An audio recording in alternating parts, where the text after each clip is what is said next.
सलमान खान नंतर आमिर खान बिश्नोई गँगच्या रडारवर आलाय। मात्र आमिर खान बिश्नोई गँगच्या निशाण्यावर का आला त्याचं कारण ऐकलं तर तुम्ही देखील थक्क व्हाल। होय, पहा हा एक रिपोर्ट। तिसरं लग्न आणि आमिर खानला धमकी।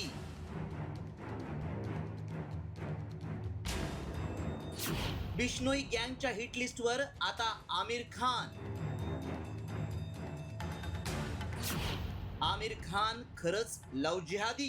इसको और इसके साथियों को चेतावनी है कि जल्दी इनकी सांसें दबा दी जाएगी। सलमान खान, रोहित शेट्टी, कपिल शर्मा नंतर आता लॉरेन्स बिश्नोई गँगची वक्रदृष्टी थेट बॉलिवूडचा मिस्टर परफेक्शनिस्ट आमिर खानवर पडली आहे। आमिर खान हा बिश्नोई गँगच्या रडारवर येण्यामागे कारण ऐकलं तर तुम्ही थक्क व्हाल।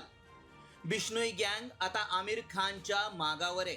त्याचं कारण आहे आमिर खाननं केलेलं तिसरं लग्न। होय, तुम्ही बरोबर ऐकताय, तिसरं लग्न केल्यानं आमिर खानचा जीव धोक्यात आलाय। आमिर खान लव जिहाद करत असल्याचा आरोप करत बिश्नोई गँगनं आमिर खानला जीवे मारण्याचा प्लॅन तयार केल्याचं या धमकीच्या ऑडिओमध्ये समोर आलंय। हा ऑडिओ सोशल मीडियावर व्हायरल होत असला तरी साम टीव्ही ऑडिओ क्लिपच्या सत्यतेची कोणतीही अधिकृत पुष्टी करत नाही। पण या कथित धमकीत नेमकं काय म्हटलंय पहा।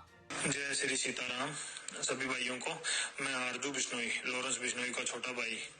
ये जो हमारे संस्कृति खिलाफ हमारे देश में आमिर खान जैसे लोग लव जिहाद को बढ़ावा दे रहे हैं, इसको चेतावनी है कि इसकी हरकतों को हम कभी बर्दाश्त नहीं करेंगे। इसको और इसके साथियों को चेतावनी है कि जल्दी इनकी सांसें दबा दी जाएगी। जहां भी ये मिले इनको चमत्कार, ऐसा चमत्कार दिखाएंगे कि याद रखेंगे, आगे से ऐसी हरकत करने में सोचेंगे। ऐकलं? आमिर खाननं हे तिसरं लग्न केलं म्हणून त्याला थेट लव जिहादी म्हणत त्याची हत्या करण्याची धमकी कशी देण्यात आली आहे। पण आमिर खानची तिसरी बायको ही ख्रिस्ती समुदायाची असूनही तिच्यासोबत लग्न केल्यानं लव जिहाद कसा? समाज माध्यमांवर सध्या आमिर खानच्या वैयक्तिक निवडीवरून अनेक उलटसुलट चर्चा आणि दाव्यांना उधाण आलंय। या वादाच्या केंद्रस्थानी आमिर खानची लग्न राहिली आहेत। गेल्या 40 वर्षातील आमिर खानच्या लग्नांचा इतिहास पाहूयात ग्राफिकच्या माध्यमातून।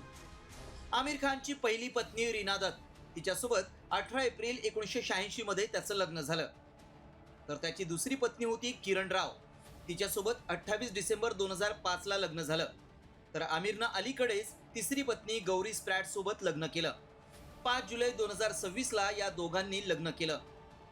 आमिर खानचं पहिलं लग्न हे हिंदू समाजातील रीना दत्ता यांच्यासोबत झालं। त्यानंतर त्यांचा घटस्फोट झाला। 2005 मध्ये त्यानं किरण राव सोबत दुसरं लग्न थाटलं। किरण राव या तेलुगू हिंदू कुटुंबातल्या असून त्यांचाही घटस्फोट 5 वर्षांपूर्वी म्हणजेच 2021 मध्ये झाला। आता या घटस्फोटानंतर 5 वर्षांनी आमिरनं थेट ख्रिस्ती धर्मीय गौरी स्प्रॅट सोबत तिसरं लग्न केलं आणि याच तिसऱ्या लग्नावरून त्याला आता थेट लव जिहादी म्हणत कोंडीत पकडलं गेलंय। इस तरीके के जब सेलिब्रिटी अपनी ज़िंदगी के बारे में कोई डिसीजन लेते हैं तो हिंदू समाज ने इसके बारे में सोचना चाहिए, ऐसे मानने वाला मैं हूँ। लव जिहाद के ब्रांड एम्बेसडर तो आमिर खान बनते नहीं जा रहे।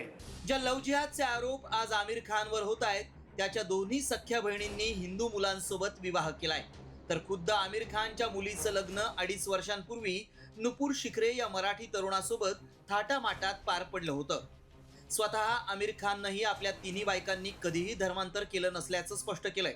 असं असताना एखाद्या कलाकारानं त्याच्या वैयक्तिक आयुष्यात घेतलेल्या खासगी निर्णयावरून सार्वजनिक पातळीवर त्याला जनमानसात उपहासाचा धनी बनवणं आणि थेट जीवे मारण्याच्या धमक्या देणं हे त्याच्या स्वातंत्र्यावर आणि अधिकारांवर घाला घालण्यासारखं आहे।